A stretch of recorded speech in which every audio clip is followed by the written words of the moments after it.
전당대회 돈봉투 의혹으로 검찰 조사를 받은 윤관석 의원은 결백하다는 입장을 다시 한번 밝혔습니다. 하지만 검찰은 윤 의원의 역할을 고려하면 신병 확보가 불가피하다고 보고 있어서 이번 주 안에는 구속영장을 청구할 것으로 보입니다. 송재인 기자의 보도입니다. 비공개로 출석한 윤관석 의원은 12시간에 걸친 검찰 조사에 대한 입장도 자신의 SNS를 통해 밝혔습니다. 재작년 전당대회를 앞두고 현역 의원들에게 돈을 주라고 지시한 적도 실제 전달한 적도 없다고 이미 명백히 밝혔는데 검찰이 맥락이 실종된 녹음 파일에 기대 정치적 수사를 하고 있다며 법적 절차를 통해 반드시 결백을 밝혀내겠다고 다짐했습니다. 혐의를 전면 부인하고 있는 만큼 검찰은 윤 의원 추가 조사는 의미가 없다고 보고 있습니다. 대신 현역 의원 가운데 처음으로 신병 확보에 나설 것으로 보입니다.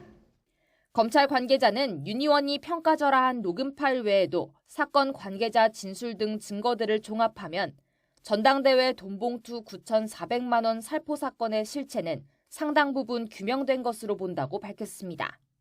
자금 살포를 지시하고 또 시행하며 강래구 전 한국감사협회장 못지않게 범행을 주도했는데 거기다 현역 의원 지위에서 더 큰 역할을 했을 가능성이 있다고 설명했습니다.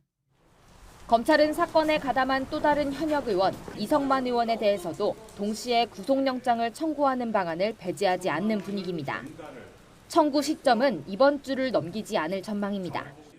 물론 실제 신병 확보로까지 이어지기 위해선 구속영장 심사는 물론 그 이전에 국회의 체포동의안 문턱을 넘어야 합니다. 모레 열리는 국회 본회의에 체포동의안이 보고될 수 있게 검찰이 곧장 구속영장을 청구할 수 있다는 관측도 나왔지만 검찰은 수사 일정에 따라 결정할 일일 뿐 국회 일정에 얽매일 게 아니라며 선을 그었습니다.